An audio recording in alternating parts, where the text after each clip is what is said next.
So guys, ibubukod ko na yung mga 5 piso, 10 piso, saka piso para madali kong mabilang. Hello guys! Ako dito, si Gelok Coins TV. Alam mo na ba? Dapat alam mo. Ngayon guys, ang pag-uusapan na natin tungkol sa year 1975 na 1 peso. Tapos na tayo sa year 1974 na pisong malaki. Ngayon naman, dito naman ang pag-uusapan natin tungkol naman sa 1 peso na 1975. Ito guys, ito ang pag-uusapan natin guys. Kapag meron kayong ganitong klaseng mga barya guys, hindi na po ito binibili ng mga kolektor. Ito po ay wala na po itong added value. Hindi ito pinapansin ng mga kolektor. Kaya kung meron kayong mga ganitong barya, bibilin to ng mga kolektor kadalasan per kilo. 100, 1 kilo, yung iba 120, yung iba 150. Assorted yon guys, halo-halo siya. Halo-halong barya. Bumibili sila 1 kilo, 2 kilo. Depende sa dami ng barya mo.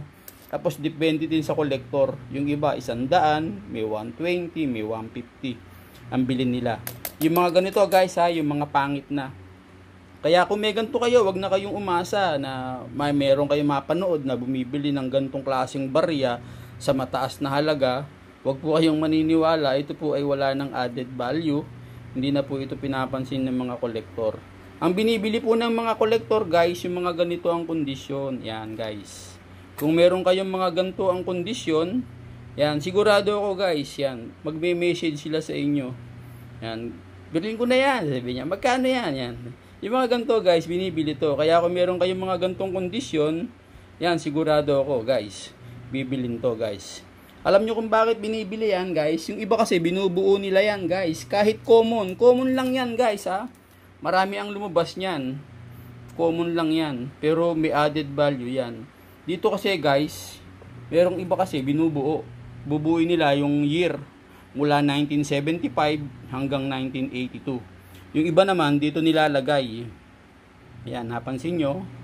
Yan, Republika ng Pilipinas, ang bagong lipunan series, 1975 hanggang 1982. Ngayon guys, ito muna ang pinag-uusapan natin. Yang 1 peso na yan. Kita nyo guys, di ba? Maganda siya. Yan. Basta ganito guys, bibilin yan. Kasi inilalagay nila yan dyan. Yung iba naman, nilalagay nila sa pinaka-prim. Gagawa sila ng layout mula 1975 hanggang 1982. Kaya kung meron kayong ganito guys, sigurado ako papansinin kayo ng mga kolektor, ito po ay merong added value. Ngayon, pag-usapan natin yung value guys. Value ang pag-uusapan na natin. Ito guys, nakalagay dito. Yan. 1 peso. Yan. 1 peso yan. Tingnan muna natin guys to. Kasi meron ditong may mint mark. Ayan guys, oh, nakikita nyo yung 8, merong mint mark na letter F, parang letter F siya. Yan, may mint mark yan. Pag-uusapan din natin yan, yung mint mark na yan. Ayan, 1 peso.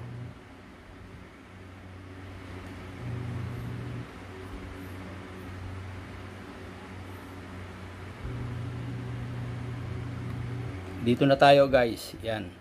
Nakalagay dito yung year guys. Diyan na tayo agad sa year para madali. 1975 hanggang 1982. Tapos dun na lang tayo guys sa composition. Yung kanyang composition, copper nickel 75%, tapos copper 25%, nickel. Yung kanyang weight 9.5, yung kanyang diameter 29 mm, yung kanyang thickness 1.9 mm. Tapos nakalagay dyan guys kung kailan na-demonetize. Na-demonetize yan noong January 2, 1998. Puntahan na natin guys yung kanyang value. Doon tayo sa value. Pag-usapan natin yung value. Ayan guys, yung kanyang value. Nakalagay dyan 1995. Dalawa siya guys. Yung isa naman 1995 merong FM. Yan yung sinasabi ko sa inyo na mint mark. FM yun, FM yan. Nakalagay ang presyo 16 pesos, 31 pesos, 31 pesos, 58 pesos. Kapag UNC na guys, yan 87 pesos lang ang value niya. Alam niyo na guys 87 ang value kapag UNC. Ang kadalasan binibili ng mga kolektor, AU condition saka UNC condition. Yan ang binibili nila. Pero pagdating dito sa 31, 16, hindi na yan pinapansin ng mga kolektor. Hanggang dito lang sila guys, sa 58 hanggang 87. Marami yung lumabas niyan guys, 16%.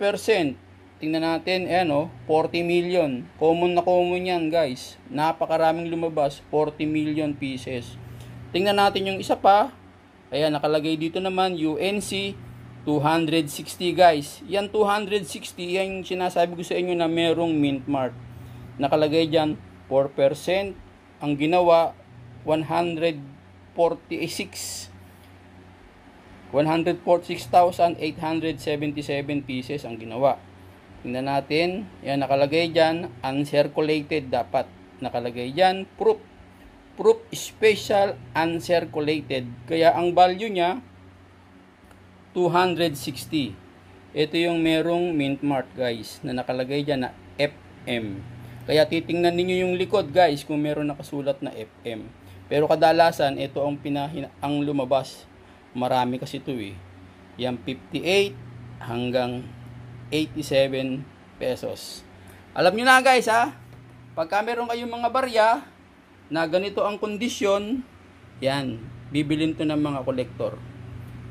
Okay guys!